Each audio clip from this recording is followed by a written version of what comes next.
A lot of people watching this, though, are choosing a career, and they're sort of dying on a poverty hill because of a career choice. Yeah. So as an example, I remember meeting with a young man, and he said, I really have these big goals. And Dominic wouldn't mind me sharing his story, but he's like, I have these big goals. And he tells me the goals. And then I'm like, well, how are you going to pay for it with your current occupation? And he's like, well, it's not possible, really. And it just right there, like the dream died, because he chose an occupation that didn't afford him the ability to do those goals. Yeah.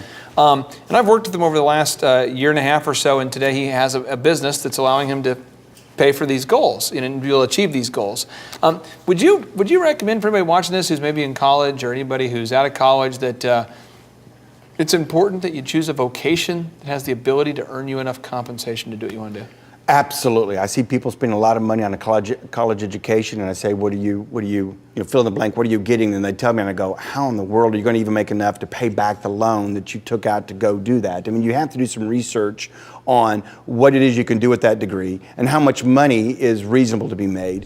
And of course, I mean, if you're an entrepreneur, I mean, the sky's the limit. I mean, you could have any degree and be doing anything and focus those into building a business. So my undergraduate degree is in mathematics, and you might say mathematics, but the thing about it is I don't think it's so much important about what people have done as more important as what they're going to do and do with it. I mean, a college degree of any kind shows that you have the wherewithal to stick to a program, to jump through the hoops you need to jump through. Yeah. And there's a certain amount of that DNA now that's in you that says, hey, I can do this. And so, it's a victory in your life. Check it off. It doesn't necessarily define you for the rest of your life. Just because you got a degree in this or degree in that doesn't mean that you're pigeonholed now into not doing anything else. Do you feel like that you encountered a mentor at some point that pointed out, because you're looking, I mean, the way you explain it to me, you seem like it's pretty factual. You're like, well, I'm looking for a career that pays a decent amount of money, and then it gives me increases my chances of success, and I could sell things, optometry, okay. And to me, it seems logical. Like that makes sense to me.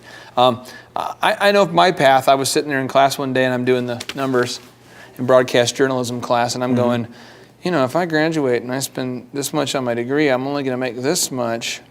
If I only do like 5 weddings a weekend as a wedding entertainer as a company, I could make more than that. I'm going to quit doing this to do that. To me, it was a mathematical, It was a decision thing. Yeah. I think a lot of people, though, were getting caught up in these emotional reasons for choosing an occupation or something.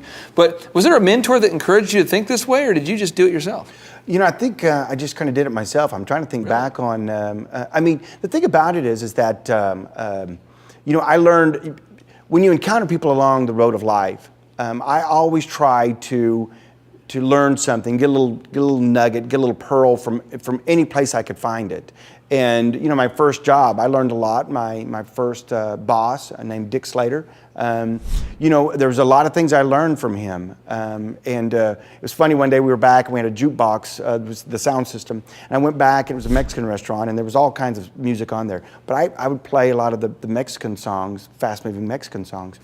And Dick Slater came back there one day, and I'm back there at the dishwasher. He goes, hey, who played all the music? And I said, I'm kind of been taking over the jukebox and kind of, making sure it's always running and going and everything. He goes, I like it. You're playing a lot of the Mexican music. Why? And I go, I just figure it's a Mexican restaurant, put people in the mood to eat maybe more Mexican food,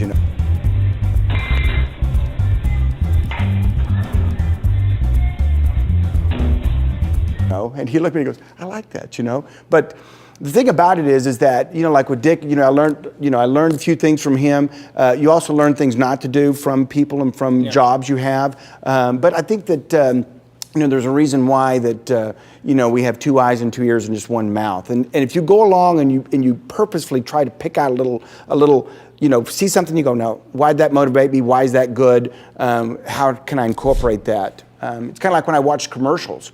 I would watch a commercial and say, what was good about it? What was bad about it? Did it motivate me to buy? Why? And really think about it like that.